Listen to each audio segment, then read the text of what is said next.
ಸಿಂಹಾಸನಕ್ಕೆ ಬರೋಣ. ಸಿಂಹಾಸನದ ವಿವರ ಒಂಚೂರು ನಮ್ಮ ವೀಕ್ಷಕರು. ಸಿಂಹಾಸನ ನೋಡಿ, ಸಿಂಹಾಸನ ಅನ್ನೋದು ಭಾಳ ಪವಿತ್ರವಾದಂಥದ್ದು. ಮಹಾರಾಜರು ಕಂಕಣ ಧಾರಿಯಾಗಿ ಸಿಂಹಾಸನವನ್ನು ಏರ್ತಾರೆ. ಸಿಂಹಾಸನದ ಪ್ರತಿ ಮೆಟ್ಟಿಲು ಅವ್ರು ಏರಬೇಕಾದ್ರೂ ಪ್ರತಿ ಮೆಟ್ಟಿಲಿಗೂ ಒಂದೊಂದು ಪೂಜೆ ಮಾಡ್ತಾರೆ. ಅವರು ವಜ್ರಾಸನದಲ್ಲಿ ಸಿಂಹಾಸನದ ಮೇಲೆ ಕೂತ್ಕೊಳ್ತಾರೆ. ದರ್ಬಾರ್ ಮಾಡಬೇಕಾದಂಥ ಕಾಲದಲ್ಲಿ ವಜ್ರಾಸನದಲ್ಲಿ ಕೂತು ಅವರು ದರ್ಬಾರ್ ಮಾಡ್ತಾರೆ. ಅದು ಸುಖಾಸೀನ ಅಲ್ಲ ಸಿಂಹಾಸನ ಅನ್ನೋದು. ಸುಮ್ಮನೆ ಈಗ ನಾವು ಸೋಫಾ ಮೇಲೆ ಕೂತ್ಕೊಂಡು ಅದಲ್ಲ. ಅದು ಸಿಂಹಾಸನ ಅನ್ನೋದು ಅತ್ಯಂತ ಗುರುತರವಾದಂಥ ಜವಾಬ್ದಾರಿಯನ್ನು ರಾಜನಿಗೆ ಹೇಳುವಂಥ, ರಾಜನ ಅಷ್ಟು ಚಕ್ರಗಳು ಏಕಾಗ್ರತೆಯಿಂದ ಏಕತ್ರಗೊಂಡು ಎಲ್ಲ ಸೆನ್ಸಸ್ಸನ್ನು ಬಂದು ಎಚ್ಚರಗೊಂಡು ಇರೋವಂಥ ಅತ್ಯಂತ ಎಚ್ಚರದ ಸ್ಥಿತಿಯಲ್ಲಿ ಮಹಾರಾಜರು ಕೂತ್ಕೊಂಡಿರಬೇಕು ಅನ್ನೋಂಥ ಕಾರಣಕ್ಕೆ ಅದನ್ನು ವಜ್ರಾಸನದಲ್ಲಿ ಮಹಾರಾಜರನ್ನು ಕೂರಿಸಿ ಅವರು ದರ್ಬಾರ್ ನಡೆಸ್ತಾರೆ ಸಿಂಹಾಸನದ ಮೇಲೆ. ನೆಲದಿಂದ ಎಷ್ಟು ಅಡಿಗಳ ಎತ್ತರದಲ್ಲಿದೆ? 4 ಅಡಿಗಳ ಎತ್ತರದಲ್ಲಿದೆ ಅದು ನೆಲದಿಂದ. ಯಾಕೆಂದರೆ ಅವರು ಸಭಾಸದರೆಲ್ಲರೂ ಕಾಣಬೇಕು ಅನ್ನೋವಂಥ ಒಂದು ಆಶಯದಿಂದ ಅದನ್ನು ಸಿಂಹಾಸನವನ್ನು ಮಾಡಿದ್ದಾರೆ. ಸೊ ಆಗ ದರ್ಬಾರ್ ಮಾಡ್ತಾ ಇದ್ದಂಥದ್ದು ಭಾಳ ವಿಶೇಷ ಸಂದರ್ಭಗಳಲ್ಲಿ. ಈ ದರ್ಬಾರ್, ಮಹಾರಾಜರ ದರ್ಬಾರ್ ಏನಿದೆ ಅದು ವಿಶೇಷ ಸಂದರ್ಭಗಳಲ್ಲಿ ಮಾತ್ರ ದರ್ಬಾರ್ ಕರೆಯಲಾಗ್ತಾ ಇತ್ತು. ಮಹಾರಾಜರು ದರ್ಬಾರ್ ಕರೆದಿದ್ದಾರೆ ಅಂದರೆ ಇಲ್ಲ ಒಂದು ಯುದ್ಧದ ಸಮಯ, ಇಲ್ಲ ಕ್ಷಾಮದ ಸಮಯ, ಇಲ್ಲ ಸಂತಸ ಸಮಯ, ಇಲ್ಲ ಹಬ್ಬದ ಸಮಯ, ಈ ಥರದ್ದು ಏನೋ ಒಂದು ಕಾರಣ ಇರ್ತಾ ಇತ್ತು. ಸುಮ್ಮನೆ ದರ್ಬಾರ್ ಮಾಡ್ತಾ ಇರಲಿಲ್ಲ ಮಹಾರಾಜರು. ಬೆಳಗ್ಗೆದವ್ರಿಗೆ ಒಂದು 10,000 ಕೆಲಸ ಇರುತ್ತೆ ಅವ್ರಿಗೆ, ಆಡಳಿತ ನಾವು ನೋಡ್ಕೊಳ್ಳೋ ಅಂಥದ್ದು. ಈ ದರ್ಬಾರ್ ಕರೆದಿದ್ದಾರೆ ಅಂತಂದರೆ ಯಾಕೆಂದರೆ ಆವಾಗ ಎಲ್ಲರನ್ನ ಉದ್ದೇಶಿಸಿ ಮಾತಾಡೋದು ದರ್ಬಾರು. ಇಲ್ಲಾಂದರೆ ಅವ್ರಿಗೆ ಬೇರೆ ಆಫೀಸ್ ಬೇರೆ ಇರುತ್ತೆ, ಮಂತ್ರಿಗಳ ಜೊತೆ ಮಾತಾಡೋದಕ್ಕೆ ಸೇನಾಧಿಪತಿಗಳು ಅವರು ಮಾತಾಡೋ ಮೀಟಿಂಗ್ ರೂಮ್ಗಳು ಅವೆಲ್ಲ ಬೇರೆ ಬೇರೆನೇ ಇರುತ್ತೆ. ಈ ದರ್ಬಾರು ಅಂದರೆ ವಿದೇಶಿ ಗಣ್ಯರು ಬರ್ತಾರೆ, ವಿದೇಶಿ ಪ್ರವಾಸಿಗರು ಬರ್ತಾರೆ. ಅವರನ್ನು ಇವು ಹಾಗೆ ದರ್ಶನ ಕೊಡೋಕ್ಕಾಗಲ್ಲ. ಅವ್ರಿಗೆ ದರ್ಬಾರಲ್ಲೇ ಮಾತಾಡಿಸ್ಬೇಕು. ಎಲ್ಲ ಸಕಲ ಸಭಾಸದರ ಮುಂದೆ, ಊರ ಪ್ರಮುಖರ ಮುಂದೆ, ಊರ ವರ್ತಕರ ಮುಂದೆ, ಊರ ಶ್ರೇಷ್ಠಿಗಳು, ವಣಿಕರು, ಧನಿಕರು ಎಲ್ಲರೂ ಇರಬೇಕಲ್ಲಿ. ರಾಜರು, ಅವ್ರ ನರ್ತಕಿಯರು, ಅವರ ಸೇವಕರು, ವಂದಿಮಾಗದರು, ಅವ್ರ ಸಂಪೂರ್ಣ ಸೆಟ್ ಅಲ್ಲಿ ಹಾಜರಿರಬೇಕು. ಆಗ ಅವ್ರನ್ನ ವಿದೇಶಿ ಗಣ್ಯರನ್ನು, ವಿದೇಶಿ ಪ್ರವಾಸಿಗರನ್ನ ಬರಮಾಡ್ಕೊಳ್ತಾರೆ. ಸೊ ಯಾಕೆ ಅಂತಂದರೆ ಇದನ್ನೆಲ್ಲ ನಾವು ಹೆಂಗೆ ಗೊತ್ತಾಗುತ್ತಪ್ಪ ಅಂತಂದರೆ, ವಿದೇಶಿ ಪ್ರವಾಸಿಗರು ಯಾರ್ಯಾರೆಲ್ಲ ನಮ್ಮ ಮೈಸೂರಿಗೆ ಅಥವಾ ವಿಜಯನಗರಕ್ಕೆ ಬಂದು ಹೋಗಿದ್ದಾರೆ ಅವರು ಈ ದರ್ಬಾರನ್ನು ವರ್ಣನೆ ಮಾಡಿದ್ದಾರೆ. ಸೊ ಅಂದರೆ ಅವರು ಅದನ್ನು ನೋಡಿದ್ದಾರೆ. ಸೊ ಅವ್ರು ನೋಡಿದ್ದಾರೆ ಅಂದರೆ ಅವ್ರು ಈ ರೀತಿ ದರ್ಶನ ಕೊಟ್ಟಿದ್ದಾರೆ. ಅದಲ್ಲದೆ ಅವರು ಬೇರೆ ರೂಪದಲ್ಲಿ ಇವ್ರಿಗೆ ದರ್ಶನ ಕೊಡೋದಿಲ್ಲ. ದರ್ಬಾರಲ್ಲಿ ಮಾತ್ರನೇ ಇವರು ಮಹಾರಾಜರನ್ನು ನೋಡೋದಕ್ಕೆ ಅವಕಾಶ ಇರುತ್ತೆ. ತೀರ ಆಪ್ತರಾದಂಥ ಗಣ್ಯರಿಗೆ ಮಹಾರಾಜರ ಜೊತೆ ಊಟ ಮಾಡುವಂಥ ಸದವಕಾಶ ಇರುತ್ತೆ. ತುಂಬ ಅದು ಅಂದರೆ ಅದು ತೀರ ಆಪ್ತತೆ ಅನ್ನೋದು ತುಂಬ ಹತ್ರಕ್ಕೆ ಬಂದ್ಬಿಟ್ರೆ ಅಂಥವ್ರಿಗೆ ಮಾತ್ರ ಡೈನಿಂಗ್ ಹಾಲ್ ದರ್ಶನ ಆಗುತ್ತೆ. ಮತ್ತು ಅತಿ ವಿಶೇಷ ಅತಿಥಿ ಇದ್ದರೆ ಮಾತ್ರವೇ, ಇಲ್ಲದೇ ದರ್ಬಾರೇ. ಸೊ ಅಂಥ ಸಮಯದಲ್ಲಿ ದರ್ಬಾರನ್ನು ಕರೆಯಲಾಗ್ತಾ ಇತ್ತು. ಈ 9 ದಿನಗಳ ದರ್ಬಾರ್ ಏನು ನಡೆಯುತ್ತಲ್ಲ, ಇದು ಅತಿ ವಿಶೇಷವಾದಂಥ ದರ್ಬಾರು. ಈ ಕಾಲದಲ್ಲಿ ಮೈಸೂರಿನಲ್ಲಿ ಈಗ ಸ್ವತಂತ್ರ ಪೂರ್ವಕ್ಕೆ ಹೋದರೆ ಎಲ್ಲರೂ ಆಗಲೇ ನಮಗೆ 1881 ಮಹಾರಾಜರು ಮೊದಲ ಪ್ರಜಾಪ್ರತಿನಿಧಿ ಸಭೆ ನಡೆಸಿ ಭಾರತದ ಮೊದಲ ಎಲೆಕ್ಷನ್ನು, ಕೌಂಟಿಂಗು, ವೋಟಿಂಗು ಎಲ್ಲ ಮಾಡಿ 144 ಕೌನ್ಸಿಲರ್ಗಳನ್ನ ಆಯ್ಕೆ ಮಾಡಿ ಭಾರತಕ್ಕೆ ಪ್ರಜಾಪ್ರಭುತ್ವವನ್ನು ಪರಿಚಯ ಮಾಡಿಕೊಟ್ಟಂಥ ಪುಣ್ಯಾತ್ಮ 10ನೇ ಚಾಮರಾಜ ಒಡೆಯರು. ಸೊ ಅದಾದಮೇಲೆ ಪ್ರತಿ ವರ್ಷಕ್ಕೆ 2 ಸಲ ಈ ತಾಲೂಕು ಬೋರ್ಡ್ ಮೆಂಬರ್ಗಳು, ಪ್ರತಿ ತಾಲೂಕಿಗೆ 2 ಮೆಂಬರ್ಗಳಿರ್ತಾಯಿದ್ರು. 10ನೇ ಚಾಮರಾಜೇಂದ್ರ ಒಡೆಯರ್ ಅವರು ಏನೇನು ದೇಶಕ್ಕೆ ಕೊಟ್ಟಿದ್ದಾರೆ ಅಂತ ಹೇಳಿದ್ರೆ ಒಂದು ದೊಡ್ಡ ಅದೇ ಇನ್ನೊಂದು ಎಪಿಸೋಡ್ ಆಗೋಗುತ್ತೆ. ಅಷ್ಟದ್ದು ನಮ್ಮ ವ್ಯವಸ್ಥೆಯಲ್ಲಿ ನಾವಿವತ್ತು ಏನು ಹೆಮ್ಮೆಯಿಂದ ಎದೆ ತಟ್ಕೊಂಡು ಹೇಳ್ಕೊಳ್ತಾ ಇದ್ದೀವೋ ಅದು 10ನೇ ಚಾಮರಾಜೇಂದ್ರ ಒಡೆಯರ್ ಅಂದಿನ ಕಾಲಕ್ಕೆ ಇಡೀ ದೇಶಕ್ಕೆ ಪರಿಚಯ ಮಾಡಿಕೊಟ್ಟು. ಹೌದು. ಸೊ ಇದಕ್ಕೆ ಆ ದರ್ಬಾರ್ ನಡೆಯುವಂಥ ಕಾಲಕ್ಕೆ ಇವರೆಲ್ಲ ಬಂದು ತಮ್ಮ ತಾಲೂಕಿನಿಂದ ಅಲ್ಲಿ ಕುಂದುಕೊರತೆಗಳು, ಅಲ್ಲಿ ನಡೆಯತಕ್ಕಂಥ ಬೆಳೆಗಳು, ಅತಿವೃಷ್ಟಿ, ಅನಾವೃಷ್ಟಿ, ಬರ, ಕ್ಷಾಮ, ಡಾಮರ, ರೋಗ, ರುಜಿನ, ಇದನ್ನೆಲ್ಲ ಅವರು ವರದಿ ಒಪ್ಪಿಸ್ಬೇಕು. ಈ 9 ದಿನ ವರ್ಷ ಇದು.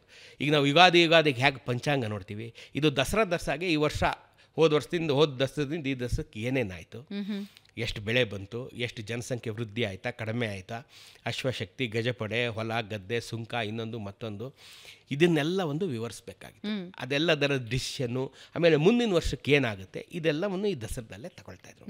ಹಾಗಾಗಿ ಇದು ದಿನ ನಡೆಯುವಂಥ ದರ್ಬಾರು.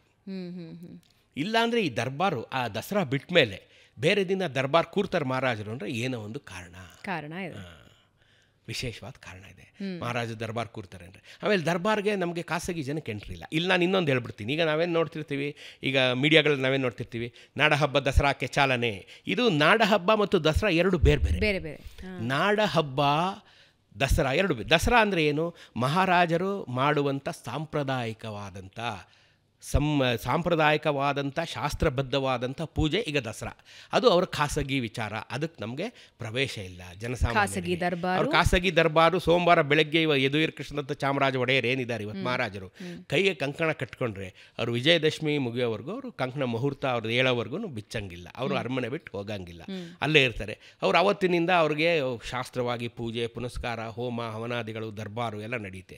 ಆ ಖಾಸಗಿ ದರ್ಬಾರ್ಗೆ ಜನಸಾಮಾನ್ಯರಿಗೆ ಪ್ರವೇಶ ಇಲ್ಲ. ಅವ್ರವ್ರು ಮಾತ್ರ ಅದನ್ನು ಅದಕ್ಕೂ ಶಾಸ್ತ್ರವಾಗಿ ದರ್ಬಾರ್ ಇವರು ಮಹಾರಾಜರು ಸಿಂಹಾಸನದ ಮೇಲೆ ಕೂರ್ತಾರೆ, ಒಂದು 10 ನಿಮಿಷನೋ ಅರ್ಧ ಗಂಟೆನೋ ದರ್ಬಾರ್ ಥರ ನಡೆಸ್ತಾರೆ, ಅದು ಬರ್ಖಾಸ್ತಾಗುತ್ತೆ. ಅದು ದಸರಾ. ಈ ನಾಡ ಹಬ್ಬ ಅಂದರೆ ಈಗ ನಾವು ಸೋಮವಾರ ಬೆಳಗ್ಗೆ ನಾವು ಚಾಲನೆ ಕೊಡ್ತೀವಿ, ಅದಕ್ಕೆ ಯುವ ದಸರಾ, ಕೃಷಿ ಮೇಳ, ರೈತ ದಸರಾ, ದಸರಾ ವಸ್ತು ಪ್ರದರ್ಶನ, ಈ ವಿಮಾನ ಅದು ಇದು ಹಾರಾಡಿ ಇನ್ನೊಂದು ಮತ್ತು ಇದು ನಾಡ ಹಬ್ಬ. ಸೊ ಇದು ನಮಗೆ ಜನಸಾಮಾನ್ಯರಿಗೆ. ದಸರಾ ಅರಮನೆಗೆ ಯಾಕೆ ಸೀಮಿತ ಆಯಿತು ಅಂತಂದರೆ 47ರಲ್ಲಿ ಸ್ವಾತಂತ್ರ್ಯ ಬಂತು. ಅವಾಗೆಲ್ಲ 47ಕ್ಕೆ ಮುಂಚೆ ಇದೆಲ್ಲ ಜನಗಳ ದಸರಾ ಆಗಿದ್ದಿದ್ದು. ಸ್ವಾತಂತ್ರ್ಯ ಬಂದ ಮೇಲೆ ಜನಗಳಿಗೆ ನಾಡ ಹಬ್ಬವಾಗಿ ಉಳ್ಕೊತು. ಸೊ ಇದು ನೀವು ಈ ಖಾಸಗಿ ದರ್ಬಾರು ತುಂಬ ಹತ್ತಿರದಿಂದ ನೋಡಿದ್ದೀರಾ? ನೋಡಿದ್ದೀನಿ. ಯಾವ ಏಜಲ್ಲದು? ನನಗೊಂದು 6-7 ವರ್ಷ. ಆಗ ಅವಕಾಶ ಇರ್ತಿತ್ತ ಖಾಸಗಿ ದರ್ಬಾರ್? ಇಲ್ಲ, ಆಗಲೂ ಇರ್ತಿರ್ಲಿಲ್ಲ.